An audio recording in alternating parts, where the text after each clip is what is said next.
सोमनाथ सूर्यवंशी न्यायालयीन कोठडीत मृत्यू प्रकरणात अखेर सर्वोच्च न्यायालयाच्या निर्देशानंतर काल मध्यरात्री मोंढा पोलीस ठाण्यामध्ये खरं तर गुन्हा दाखल करण्यात आला आहे। मात्र या गुन्ह्यामध्ये खरं तर अज्ञाताविरोधात गुन्हा दाखल झालेला आहे। नेमकं याविषयी सोमनाथ सूर्यवंशी कुटुंबियांना काय वाटते हे आपण जाणून घेऊया। ताई, गुन्हा दाखल झाला मोंढा पोलीस स्टेशनमध्ये, काय पहिली प्रतिक्रिया? पहिली प्रतिक्रिया आहे साहेब, ज्या टायमाला मला जेवढ्याचे नावं माहीत आहेत तेवढ्याचं मी लिहिलेलं आहे। तिथं अशोक घोरबांड आहे आणि कार्तिकेश्वर तुरनर आहे, शरद मरे आहे, सुलोचना गाडेकर आहे, इतर पोलिस भरपूर आहेत साहेब। हे साधं शेतातलं काम करायला गेल्यावर सगळी नोंद मालकाकडे असते। हे तर सरकारी माणसं, सरकारी ड्युटी करणारे आहेत, ह्यांना सर्व माहीत आहे। IG साहेबाला माहीत असेल, अशोक घोरबांडला माहीत असेल, कोण ड्युटीवर होतं कोण ड्युटीवर नव्हतं, ह्यांना सर्व माहीत आहे। परंतु हे अज्ञान आम्हाला हे येड्यातच काढलेलं आहे। एक येड्यापाशी नोंद असते शेतातलं काम केल्यावर।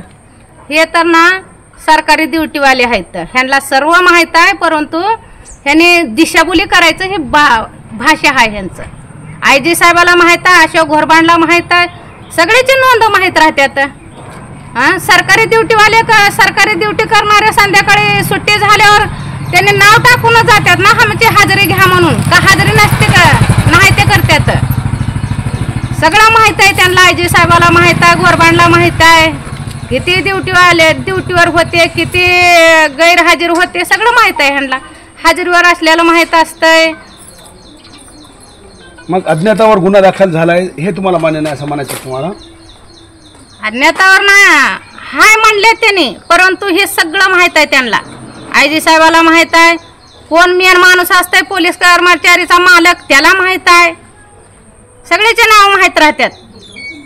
आम्हाला एक माहीत नाही, आम्ही इथं नव्हतो, आम्ही पुण्यामध्ये होतो, आम्हाला माहीत नाही हे ड्युटी करीत होते का काय करीत होते। ह्यांना माहीत नव्हतं का कोण कोण ड्युटीवर होते? ते सगळं माहीत आहे ह्यांना, परंतु हे मुद्दाम दिशाभुली करायचं हे बोलणं आहे त्यांचं।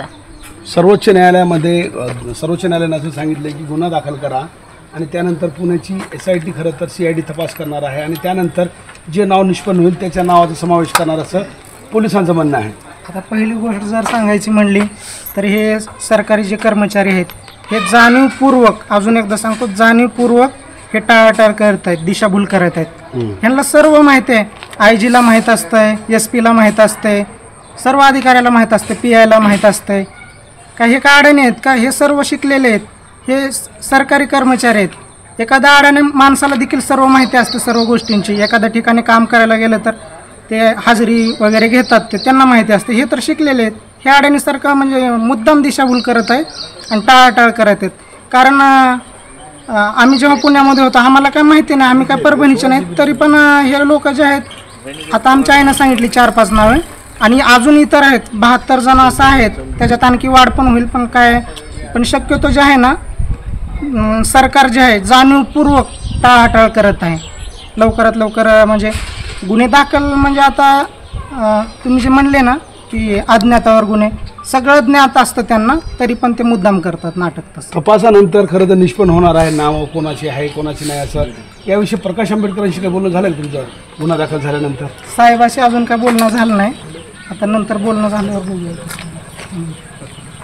काय सांगाल, तुमचं झालं काय बोलणं प्रकाश आंबेडकरांसोबत? गुन्हे दाखल तर तुमच्या मागणीनुसार तुम्हालाच फिर्यादी केले त्यांनी? हे गुन्हे दाखल झाला म्हणून माहिती झालं। मी तिथं हे काय म्हणते ते फिर्याद द्यायला गेल्यावर मेंढरासारखं पोलिस होते, फिर्याद द्यायला गेल्यावर मेंढरासारखे पोलिस होते। कुठे गेले हे? का देश सोडून पाकिस्तानमध्ये गेले काय? भारत सोडून भारताच्या लेकराला मारले, लातूरच्या लेकराला मारले, दिशाभुली केले, हाडे तुटजीपर्यंत मारले। आता का पाकिस्तानला पळून गेले काय म्हणावं पोलिस? सगळं माहीत आहे, IG ला माहीत आहे, ते घोरबांडला माहीत आहे। जेवढे होते ड्युटीवर 5 दिवस 10 ते 15 तारखेपर्यंत जेवढे होते तेवढ्यांचं सगळं नोंद आहे त्यांच्यापाशी। तुम्हाला माहीत नसलं तर मला आणून द्या, मी सगळं तुम्हाला माहिती करून देते। परंतु असं दिशाभुली अजिबात करायचं नाही। सर्वोच्च न्यायालयाने असं जे गाईडलाईन्स दिले त्याच गाईडलाईननुसार गुन्हे दाखल झाले असं त्यांचं म्हणणं आहे। हो हो, गाईडलाईन दिले, परंतु आता मला माहित आहे ना, हे फक्त इतर पोलिसाचे नाव माहित नाहीत. आहेत 4-5 जणांचे माहित आहेत, त्यांना तर नेऊन घालाव की मध्ये. मग तुम्ही समाधानी आहेत की नाही? गुन्हा दाखल झालाय, तुम्ही समाधानी आहेत का? मी समाधानी नाही बघा साहेब. जेव्हा त्यांच्यावरती गुन्हे दाखल होऊन मध्ये घालत्याल, त्यांना कधी फाशीची शिक्षा होईल तेव्हा समाधानी होईल मी. प्रक्रिया सुरू आहे. सर्वोच्च न्यायालयाच्या गाईडलाईननुसार खरं तर हे गुन्हे दाखल करण्यात आलेले. आता CIDच्या तपासातून जी निष्पन्न होईल त्यांची नावं समाविष्ट होण्याचं असं बोललं जात आहे. समाधानी नाही तुम्ही कालच्या FIR वर? नंतर आम्हाला तर एकच सांगायचं आहे की हे जे अधिकारी आहेत ना, हे आपले कोर्टाचे जे आहेत तंतोतंत तुम्ही पालन करा ना. कोर्टाचे म्हणजे आदेशाचं तुम्ही पालन करत नाही. त्याच आदेशाचं पालन करून गुन्हा दाखल करण्यात येत आल्याचं देवेंद्र फडणवीस सांगत होते आणि आज गुन्हा दाखल झाला आहे. मग अज्ञात विरोधात गुन्हा दाखल झाला आहे. पुढे चलून तपासात जे निष्पन्न होईल ते त्यांची नावं समाविष्ट करण्यात येतील असं बोललं जात आहे. समाधानी आहेत का तुम्ही? तर कोर्टाच्या आदेशावर तर आता समाधानी व्हावं लागेल, कारण कोर्ट आहे शेवटी. पण हळूहळू आता सर्वजण येतील, सापडतील. इतर आहेत अजून भरपूर. अजून बघूया आता काय होते काय नाही. एवढंच की टाळाटाळ करू नये सरकार, जाणीवपूर्वक टाळाटाळ करत आहे. कॅमेरा पर्सन सय्यद खिजरसह नझीर खान, TV9 मराठी, परभणी.